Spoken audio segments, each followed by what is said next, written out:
Sabendo que tinham um compromisso para cumprir na costa do Japão, a frota do Pacífico Britânica seguiu rapidamente para os estaleiros australianos. A principal função deles era consertar os danos causados pelos ataques kamikaze aos porta-aviões. A Formidable teve 3 painéis de blindagem do convés removidos, pois o kamikaze atingiu exatamente a junção deles. 2 foram levados a uma prensa hidráulica, martelados até ficarem retos e depois reinstalados. O último estava mais distorcido de forma complexa e interessante, além de danificado pelo fogo, então foi descartado.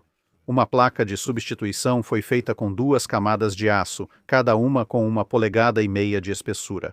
Enquanto isso acontecia, a maquinaria dela também foi revisada, mas muito mais trabalho foi necessário na Indomitable, principalmente para consertar o eixo central da hélice.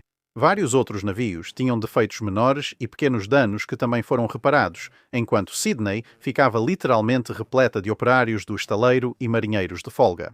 Havia um prenúncio do que viria, pois o porta-aviões leve HMS Pioneer já havia chegado, equipado como navio de manutenção de aeronaves, assim como o Unicorn. O Pioneer era um dos vários porta-aviões da classe Colossus que estavam em processo de atravessar vários oceanos para se juntar à frota britânica do Pacífico. Como a próxima fase das operações seria ao largo do Japão, a cadeia logística também precisava de ajustes, incluindo definir qual rota os suprimentos seguiriam no processo de ir da Austrália até a linha de frente e quanto mais seria necessário expandir as instalações na Austrália para viabilizar isso. Havia outra área de melhoria em relação ao tipo exato de suprimentos que seriam levados. Após as operações anteriores, havia uma noção mais realista do que era utilizado e da velocidade de consumo. Assim, itens que anteriormente eram enviados em grande quantidade, mas que acabaram sendo raramente usados, poderiam ser reduzidos. Outros itens que estavam escassos ou esgotados poderiam ocupar o espaço liberado nos porões do comboio da frota.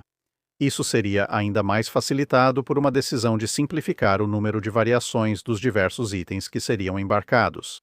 Sempre que possível, deveria ser implementado o máximo de padronização que fosse razoável. O aumento dos navios de suprimentos e a racionalização da frota de apoio, graças aos muitos cascos de navios Victory recebidos, ajudaram ainda mais. Como citado no vídeo anterior sobre a frota britânica do Pacífico, isso permitiu o uso de navios mais modernos e padronizados nas linhas de suprimento. Alguns dos navios mais antigos e incomuns da antiga frota de apoio, antes não especializados, agora podiam ser usados em missões de transporte entre as bases do escalão traseiro. Mais pilotos estavam chegando gradualmente, mas a RAAF, que é a Força Aérea Real Australiana, deu uma ajuda.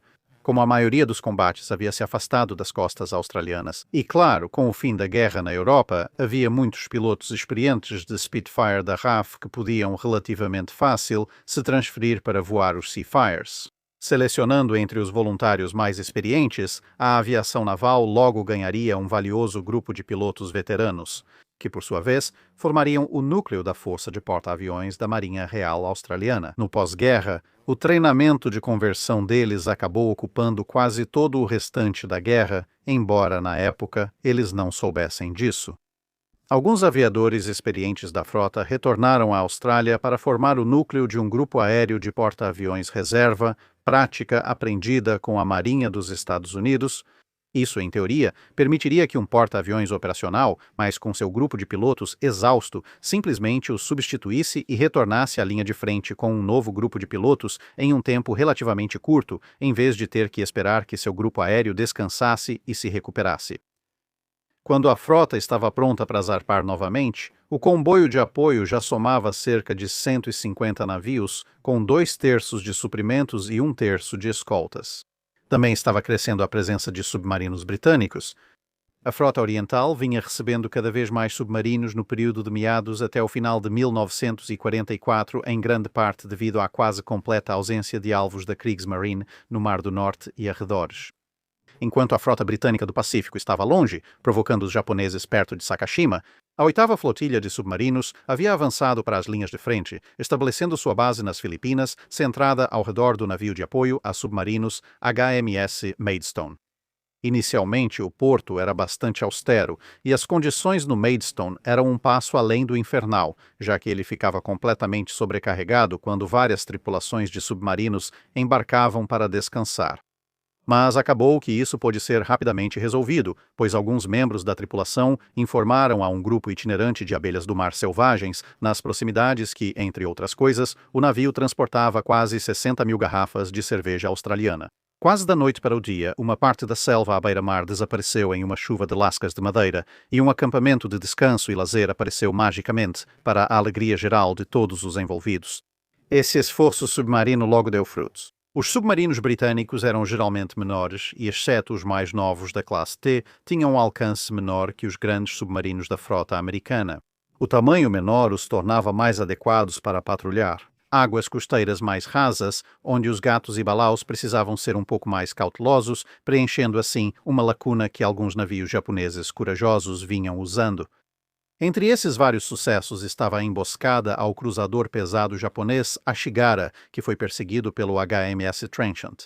Agora, a classe T, da qual o Trenchant fazia parte, havia sido projetada especificamente para missões de caça a navios de guerra e, embora em comparação com os primeiros submarinos T, o Trenchant tivesse 2 tubos externos à meia nau voltados para trás, ele ainda podia disparar um ataque inicial com nada menos que 8 torpedos de 21 polegadas em tamanho real. Com relativamente poucos outros navios japoneses na área geral, o comandante Hazlitt, a bordo do Trenchant, lançou todo o seu disparo frontal. A tripulação do Ashigara avistou os torpedos se aproximando no último momento, mas, exatamente como planejado, esse grupo denso de torpedos não deixou espaço para a fuga, e o Ashigara foi atingido 5 vezes em rápida sucessão, afundando em menos de 20 minutos e levando consigo mais de 1.300 homens, em sua maioria tropas a caminho de Singapura. Também havia um esquadrão inteiro de X-Craft que apareceu. Eram mini-submarinos armados com enormes cargas de demolição em ambos os lados. Eles estavam prontos para caçar navios capitais japoneses, sua especialidade.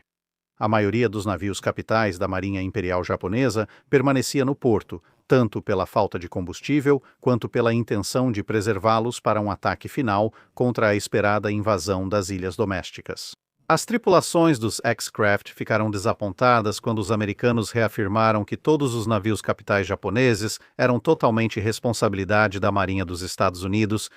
Eles então iniciaram diversas operações de forças especiais. Cortaram os cabos telegráficos das possessões japonesas no Sudeste Asiático, forçando essas áreas a se comunicarem com o Japão por rádio.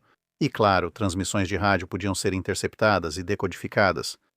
Eles também decidiram que, já que cruzadores pesados não eram tecnicamente navios capitais, iriam tentar afundá-los também, conseguindo explodir o fundo do Takao e deixando-o repousando no fundo do porto como resultado. Eles miravam no Miyoko, mas como ele estava mais ao fundo que o Takao, acabaram indo atrás do Takao. Submarinos especializados em colocação de minas e alguns navios especializados em minagem também ajudaram a implementar o bloqueio de minas ao Japão. Mas no final de junho de 1945, a frota britânica do Pacífico navegou para se encontrar com o almirante Halsey e a terceira frota, com a força principal sendo composta pelos porta-aviões Formidable, Victorious, Implacable e Indefatigable. 4 porta-aviões de escolta serviam como navios de reabastecimento de aeronaves, enquanto o Ruler escoltava o comboio de apoio da frota. Os porta-aviões de manutenção Unicorn e Pioneer davam suporte à força para reparar aeronaves enquanto a frota retornava a Manus para reabastecimento, com o Indomitable ficando para trás para se encontrar com outros 4 porta-aviões, todos da classe Colossus, que estavam a caminho da Austrália vindos do Reino Unido. A Illustrious estava a caminho de casa, para o Reino Unido, para reparos mais extensos, depois que foi constatado que a explosão da bomba de um kamikaze, que havia caído nas proximidades, em operações anteriores havia soltado uma série de reparos semi-temporários. Esses reparos foram feitos anos antes, após ela ser bombardeada pela Luftwaffe no Mediterrâneo. Vários exercícios foram realizados a caminho da costa japonesa e, de forma apropriada, em 4 de julho de 1945, o almirante Rawlings relatou que a Força-Tarefa 37, como era conhecida na terminologia americana, estava pronta para a ação. O almirante Rawlings foi convidado a embarcar no couraçado Missouri, nau capitânia do almirante Halsey, assim que possível para discutir os planos em andamento. As frotas se reuniram em julho com a força-tarefa de porta-aviões rápidos, então reduzida a 3 grupos devido às perdas por ataques kamikaze. Rawlings então recebeu 3 opções de Halsey. Ele poderia operar próximo à terceira frota, o que geralmente envolveria atacar os mesmos alvos ou alvos adjacentes àqueles que a Marinha dos Estados Unidos estava perseguindo. Ele poderia operar semi-independente, talvez a 80 a 110 quilômetros de distância, ou poderia operar completamente independente, o que, é claro, significaria atacar seus próprios alvos de oportunidade. Rawlings escolheu a primeira opção, ficar com a terceira frota, pois isso permitiria a maior concentração de força. Força e interoperabilidade das frotas. Isso permitiria à frota britânica do Pacífico destacar suas unidades mais pesadas para o bombardeio costeiro. Entre as vantagens dos porta-aviões britânicos estavam as taxas de subida impressionantes dos Seafires em alerta e a durabilidade dos próprios navios. Se os kamikazes aparecessem e pudessem ser atraídos para atacá-los, isso multiplicaria a eficácia geral de toda a força. Halsey ficou bastante satisfeito com essa decisão, pois era exatamente para isso que ele queria a frota britânica do Pacífico. Assim, a força combinada seguiu em direção à costa japonesa com a Força-Tarefa 37 que, como dissemos, era como a frota britânica do Pacífico era conhecida pela Marinha dos Estados Unidos, posicionada na extremidade norte da formação. Navios de escolta britânicos, contra-torpedeiros e cruzadores foram enviados para se unir aos americanos no anel externo de defesa, e então aconteceu um pequeno show aéreo, enquanto ambas as frotas lançavam exemplos de suas aeronaves que depois sobrevoaram os navios da outra frota, para garantir que todos os artilheiros antiaéreos tivessem pelo menos uma ideia de como eram todas as diferentes aeronaves aliadas. No dia 17 de julho, a frota combinada começou a lançar seus primeiros ataques. O tempo não estava bom, especialmente sobre os alvos mais ao sul, e isso fez com que, no primeiro dia, a frota britânica do Pacífico atingisse o dobro de alvos em relação à Marinha dos Estados Unidos, graças à menor cobertura de nuvens em sua área de operação. Diversas aeronaves japonesas, pistas de pouso, alguns navios costeiros e alguns trens foram todos destruídos em troca de 5 aeronaves perdidas, das quais 3 conseguiram alcançar a escolta aliada antes de caírem, permitindo que os pilotos fossem resgatados rapidamente. Conforme o dia passava, o tempo piorou e os voos foram cancelados. Em vez disso, Rei George V foi brincar com o Iowa, Wisconsin, Missouri, Carolina do Norte e Alabama. Embora o tempo cada vez pior significasse que o bombardeio tinha que ser feito principalmente usando radar em vez de observação visual e a visibilidade limitada também impedia o uso de aeronaves de observação. Com um efeito correspondente na precisão, o grande número de tiros errados, estranhamente, acabou sendo benéfico. Muitos projéteis disparados contra várias fábricas erraram completamente o alvo e acabaram explodindo estradas, linhas de trem e casas próximas, tudo na cidade de Hitachi, de onde a empresa tira seu nome. Isso significava que grande parte da força de trabalho não conseguiu ir trabalhar no dia seguinte, seja porque estavam se recuperando dos escombros de suas casas ou porque os meios de transporte para chegar ao trabalho haviam se transformado em crateras fumegantes. E assim, quando um bombardeio incendiário B-29 atingiu a área, bem, com bombas incendiárias, surpreendentemente, muitos trabalhadores não estavam na fábrica. E sem pessoal suficiente para combater incêndios, a maior parte da área industrializada então rapidamente queimou até o chão, o que interrompeu a fabricação ali por um bom tempo.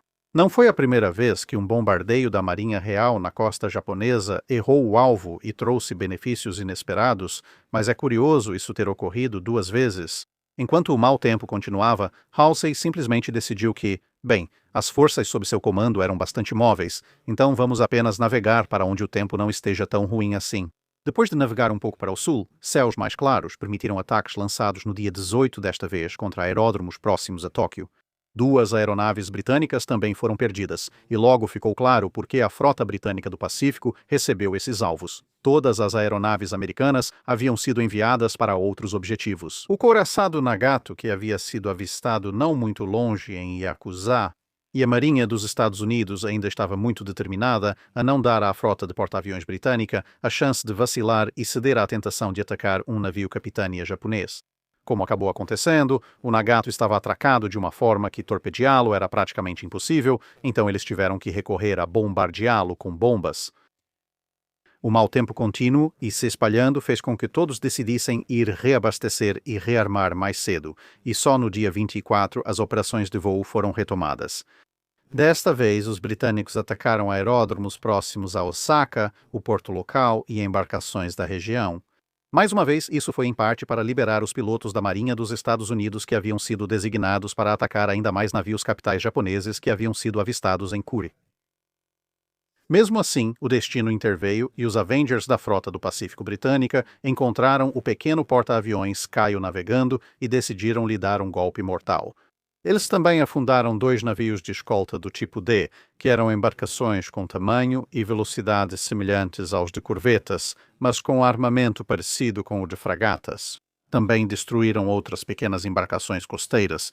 Os ataques ao aeródromo também conseguiram incendiar um número considerável de aeronaves japonesas sem nenhuma perda para os pilotos britânicos. Os ataques do dia seguinte custariam um Avenger, mas então o mau tempo alcançou a frota novamente. Outros ataques foram cancelados, mas a patrulha aérea ficou no ar, o que foi importante, pois ao entardecer 3 formações inimigas foram detectadas no radar.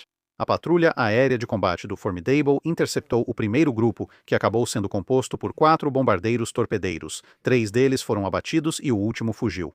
Caças noturnos americanos com radar dispersaram o segundo grupo, e o terceiro preferiu voltar para casa sem combater, achando tudo uma má ideia. Com o tempo fechado de novo, as forças decidiram apenas sair para reabastecer e rearmar, enquanto Halsey aproveitou para fazer mais uma reunião no Missouri.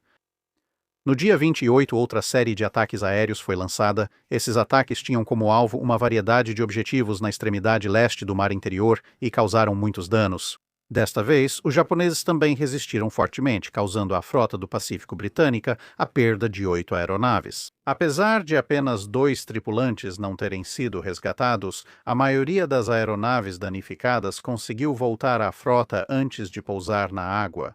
As forças dos Estados Unidos perderam mais 27 aeronaves nesses combates. No dia 29, Rei Jorge V partiu para outra missão de bombardeio combinado e desta vez a visibilidade estava excelente, então ele conseguiu acertar um tiro de salva inicial em uma fábrica de hélices a pouco mais de 20.000 jardas. Depois, o Massachusetts se juntou a ela e o fogo dos dois causou incêndios descritos como visivelmente satisfatórios. Lembre-se, esses navios estavam a mais de 11 milhas de distância, deve ter sido um fogo impressionante. Outros couraçados dos Estados Unidos seguiram para explodir uma fábrica de trens e uma linha ferroviária.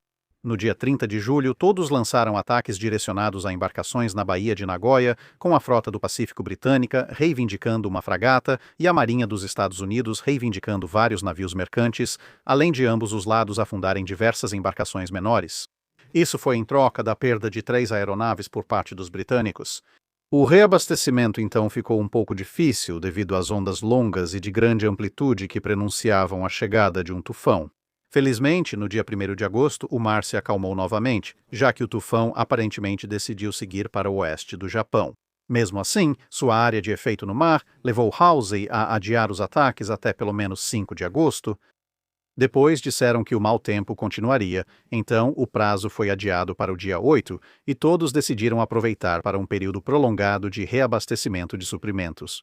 Mas o almirante Rawlins foi então informado secretamente de que o verdadeiro motivo para esse segundo adiamento para o dia 8 não era o clima, mas sim o uso iminente da bomba atômica e o desejo de manter a frota bem longe da costa caso houvesse quaisquer efeitos colaterais indesejados.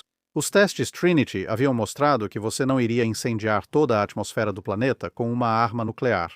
Mas aparentemente ainda havia algumas preocupações quanto a possíveis efeitos colaterais espetaculares, embora um pouco mais limitados. Hiroshima foi, claro, atingida no dia 6 com ataques de porta-aviões, então programados para o dia 8, mas depois cancelados, pois, como se viu, nuvens baixas realmente estavam interferindo nas operações naquele dia. No dia 9, houve bombardeios costeiros e ataques aéreos lançados contra alvos no norte do Japão, mesmo enquanto Nagasaki, ao sul, era atingida por uma segunda bomba atômica.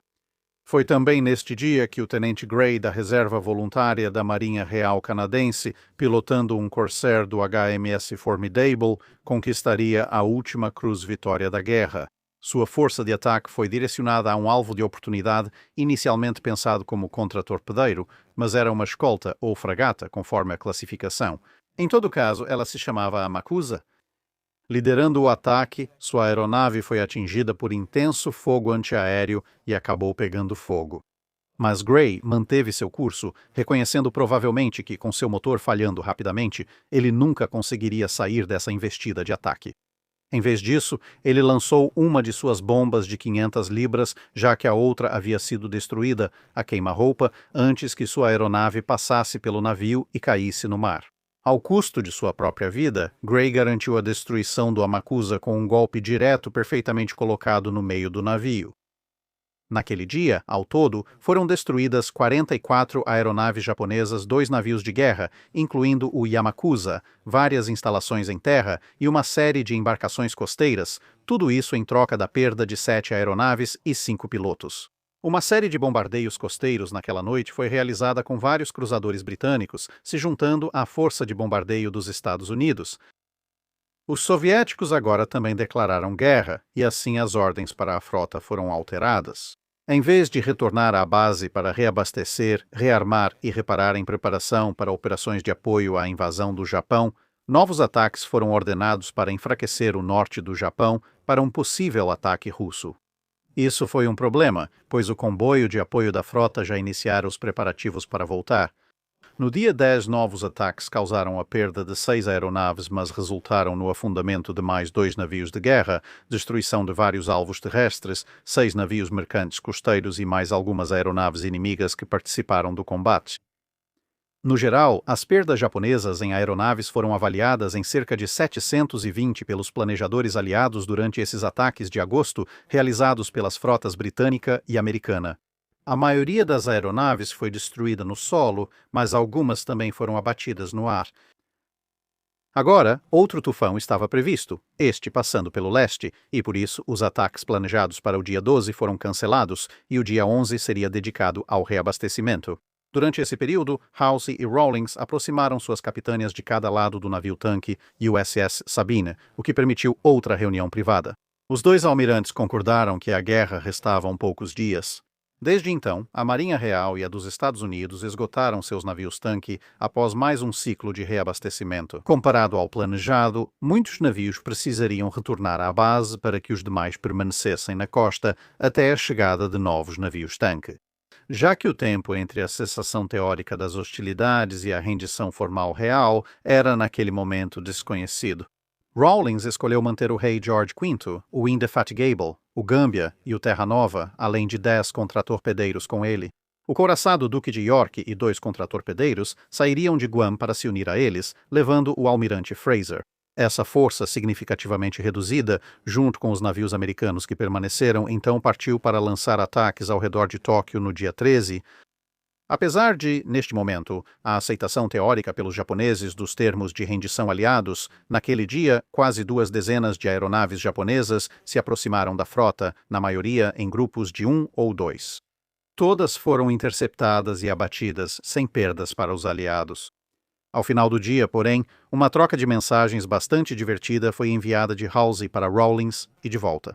Primeiro veio um pedido americano para preparar 2.000 homens para grupos de desembarque armados, com uma resposta de que, com as forças reduzidas disponíveis para ele, havia apenas cerca de 1.500 fuzis e outras armas leves disponíveis. Depois, explicaram que a mensagem inicial tinha um erro de digitação e Halsey queria dizer 200 homens Rawlings, então perguntou se poderia aumentar esse número, pois a primeira mensagem gerou muita agitação. Halsey prontamente concordou e dobrou seu pedido para 400 homens. No dia 15, haveria outra série de ataques. Desta vez, uma verdadeira batalha aérea se desenvolveu quando 2 Zeros foram avistados abaixo da formação atacante. Isso foi corretamente avaliado como uma força de isca projetada para afastar a escolta, já que logo outra dúzia de Zeros foi avistada vindo em uma altitude muito maior. No entanto, neste ponto da guerra, o Seafire era de longe a melhor aeronave, e apesar de haver 50% mais caças japoneses no ar do que Seafires, os britânicos perderam apenas uma aeronave, que foi abatida devido a um rádio com defeito, o que fez com que o piloto não recebesse nenhum aviso do ataque iminente. O restante dos Seafires então abateu 4 Zeros com certeza, com outros 4 considerados provavelmente abatidos, e por sua vez não sofreram mais perdas. Com um piloto acelerando seu motor ao máximo, explorando impiedosamente sua vantagem de quase 600 cavalos de potência sobre os Zeros, para enfrentar um par deles com sua única aeronave em um combate aéreo de curvas feroz, no qual ele superou completamente e abateu ambas as aeronaves inimigas, em parte simplesmente mantendo sua energia, enquanto as aeronaves japonesas gradualmente perdiam a delas, graças à relação potência-peso muito superior do Spitfire.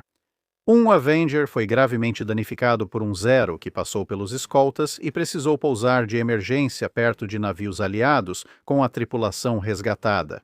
Mas o piloto do Seafire abatido, Fred Hockley, sofreu um destino particularmente cruel. Ele sobreviveu ao saltar de seu avião avariado e, apesar da ordem de rendição do imperador ter sido transmitida naquele mesmo dia, os oficiais japoneses, mesmo após ouvirem a ordem, decidiram assassiná-lo sumariamente assim mesmo. Felizmente, porém, os oficiais que deram essa ordem, assim como aquele que a executou, foram localizados após a guerra e então, ou executados ou presos pelo crime de guerra, dependendo do nível de responsabilidade atribuído a cada um pelos tribunais. Às 11 horas do dia 15, todos os ataques foram cancelados após o Japão aceitar formalmente os termos de rendição dos aliados e a transmissão anterior do imperador. Embora vários outros ataques isolados tenham ocorrido durante a tarde, todos foram abatidos. E assim, a frota permaneceu pronta para lidar com qualquer outro intruso indesejado, de acordo com as ordens de Halsey, abatendo-os de maneira amigável. Rawlins lembrou a todos que, embora fosse possível que continuassem sendo atacados, agora que estavam oficialmente em paz, poderiam começar a se livrar dos vários esquemas de camuflagem. Em seguida, ele enviou um sinal ao almirante Fraser perguntando qual tonalidade exata de cinza seria apropriada para a frota agora. Halsey, por outro lado, tinha se acostumado tanto com a presença dos britânicos que, pouco após seu discurso de vitória, ele sinalizou "Splice the main brace", ordem para distribuir rum extra, mas depois corrigiu dizendo que era para todos os comandantes dos grupos de tarefa, menos os americanos. Embora, naturalmente, para os oficiais americanos servindo como oficiais de ligação a bordo dos navios britânicos, seria extremamente rude não participar dos costumes locais. No dia 16, Halsey aproximou toda a frota para uma série de operações em alta velocidade que renderam excelentes oportunidades para fotos, o que, claro, era exatamente o objetivo. Nisso, eles foram acompanhados pelo HMS Duke de York, que havia feito um pequeno desvio em sua rota para visitar Guam, onde o almirante Nimitz foi introduzido na Ordem do Banho, para a qual o almirante Fraser rapidamente inventou uma tradição na hora. O destinatário da referida Ordem do Banho deveria ser servido com grog em cada um dos salões de oficiais ou salas de estar, começando pelos aposentos do almirante e terminando no salão dos suboficiais. Depois de devolverem um Nimitz completamente embriagado à sua equipe para mantê-lo em segurança, eles partiram para a costa japonesa, chegando 4 dias depois para a sessão de fotos. Após mais manobras para fotos no dia 17, Fraser foi até o Missouri, onde Halsey foi nomeado cavaleiro comandante do Império Britânico. Como a investidura ocorreu em um navio americano, não foi possível testar os limites alcoólicos do almirante. No dia 20, a força de desembarque foi chamada para se transferir para contratorpedeiros de assalto americanos. Nesse meio tempo, essa força de 400 homens misteriosamente havia crescido para nada menos que 536 quando a contagem final foi feita. Um aviso de tufão atrasou os procedimentos por alguns dias, e Halsey aproveitou o dia 22 para realizar um grande sobrevoo com quase todas as aeronaves operacionais da frota aliada. E então, no dia 23, Duke de York e Missouri, junto com uma escolta mínima de contratorpedeiros, começaram a abrir caminho para as águas territoriais japonesas. Com novos avisos de tufão e operações de varredura de minas, a frota avançou lentamente. Os navios britânicos aproveitaram o atraso para concluir suas ações, repintando, assim como removendo tinta de várias partes de latão e dando um bom polimento em tudo. O almirante Rawlins emitiu ordens para que todos os navios hasteassem pelo menos 2 grandes estandartes brancos ao entrarem em águas japonesas, embora os navios da Commonwealth pudessem substituir um deles por sua bandeira nacional. Finalmente, no dia 29, o Missouri e o Duke de York entraram na Baía de Tóquio, seguidos pouco depois por Nimitz a bordo do USS South Dakota. Nos dias seguintes, o restante da frota chegou, incluindo o contratorpedeiro Whelp, onde estava Philippe Mountbatten. Fico pensando no que ele faria depois. No dia 2 de setembro, houve, é claro, a cerimônia formal de rendição, e seguindo a melhor tradição britânica, apesar dos grandes esforços da tripulação do Missouri, o almirante Fraser saiu com a caneta que usou para assinar sua parte dos documentos relevantes. Naquela noite, o HMS Duque de York hasteou nos mastros principais as insígnias das marinhas aliadas e, no mastro de proa, as bandeiras das nações do Império Britânico e da Commonwealth. E então, ao pôr do sol, todas as insígnias foram arriadas e, finalmente, a insígnia branca foi baixada pela primeira vez a bordo de um navio de guerra britânico no mar em quase exatamente 6 anos. Para o próprio coraçado, comissionado durante a guerra, foi de fato a primeira vez que isso aconteceu no mar, já que durante tempos de guerra isso não era feito. Na Marinha Real, a insígnia branca nunca é baixada enquanto o navio está no mar, com águas sob sua quilha. A guerra havia acabado oficialmente, mas ainda havia muito trabalho a ser feito. Além de localizar e resgatar prisioneiros de guerra no território japonês, havia muitos territórios controlados pelos japoneses fora das ilhas principais, onde rendições individuais precisavam ser organizadas. Nesse contexto, os novos porta-aviões leves da classe Colossus foram muito úteis. Eles apareceram no dia seguinte ao anúncio dos japoneses de que realmente estavam se rendendo. O HMS Glória foi enviado para aceitar a rendição de Rabaul e da área ao redor, enquanto várias outras forças da frota do Pacífico Britânica seguiram para Hong Kong, Singapura e vários outros locais. Houve certa tensão em relação à questão de Hong Kong, já que os britânicos estavam determinados a retomá-la, assim como quaisquer outras colônias que haviam sido tomadas deles pelos japoneses, mas Hong Kong era um centro de comércio e, portanto, muito importante para os planos britânicos do pós-guerra. Mas os Estados Unidos declararam que eram contra a retomada do colonialismo e não queriam que eles recuperassem Hong Kong, apesar de, naquele exato momento, os Estados Unidos estarem formalizando sua reocupação das Filipinas, mas é melhor não comentar muito sobre isso. Agora, enquanto havia um impasse triplo entre os britânicos, os americanos e os nacionalistas chineses, que também queriam tomar Hong Kong, tudo acabou sendo resolvido pelo ex-secretário colonial, que estava preso lá desde dezembro de 1941. Ele foi ao prédio do governo, declarou seu retorno ao comando, ordenou a saída dos oficiais japoneses e hasteou a Union Jack. Nesse momento, diante de um fato consumado, todos acabaram concordando: bem, vamos simplesmente aceitar esse status quo porque significa menos confusão potencial. Uma frota de navios da Marinha Real chegou para formalizar a situação com aeronaves do HMS Venerable, outro porta-aviões da classe Colossus, atacando 3 barcos suicidas que tentaram se aproximar da frota a partir de uma ancoragem escondida, onde mais centenas foram logo descobertas, embora fossem não tripulados. Com a retomada dos territórios ocupados pelos japoneses, restavam apenas 2 tarefas para a frota do Pacífico Britânica. A maior dessas 2 tarefas era repatriar os prisioneiros de guerra libertados e as dezenas de milhares de militares que agora podiam ser levados de volta para casa. Era equivalente às missões Magic Carpet dos Estados Unidos e, por isso, os porta-aviões, com seus grandes hangares e conveses, eram considerados ideais. Isso também proporcionou uma oportunidade para lidar com a outra tarefa, reduzir a conta de guerra do Reino Unido. Segundo os termos do Lend-Lease, qualquer material de guerra fornecido pelos americanos teria que ser pago ou devolvido às custas dos britânicos ao final do acordo, a menos, é claro, que tivesse sido perdido durante operações de combate, com o acordo agora prestes a expirar. Como a guerra havia terminado, um grande número de Hellcats, Corsairs e Avengers, que semanas antes eram ferramentas valiosas na ofensiva aliada, foram descartados sem cerimônia. Cheios de buracos, foram lançados ao mar pela lateral de vários porta-aviões britânicos, alguns fazendo várias viagens à Austrália para despejar mais cargas em águas profundas. No curto prazo, essas aeronaves seriam substituídas por Barracudas, Seafires e Fireflies, embora alguns Corsairs também tenham sido mantidos. Esses continuariam operando até serem totalmente substituídos por novas aeronaves britânicas. Assim, a frota britânica do Pacífico foi gradualmente desmobilizada, embora tecnicamente continuasse existindo até 1948, quando foi renomeada para a Estação do Extremo Oriente. A maior parte de suas atividades, e claro, todas as suas atividades de guerra, agora estavam encerradas. E assim, é aqui que também vamos encerrar nossa história, já que o relato das várias viagens de repatriação feitas tanto pela frota do Pacífico dos Estados Unidos quanto pela frota britânica é um tema à parte, que será abordado em um vídeo futuro. Obrigado por assistir. Se tiver comentários ou sugestões de navios para analisarmos, deixe nos comentários abaixo. Comente no post fixado para dúvidas sobre o dique seco.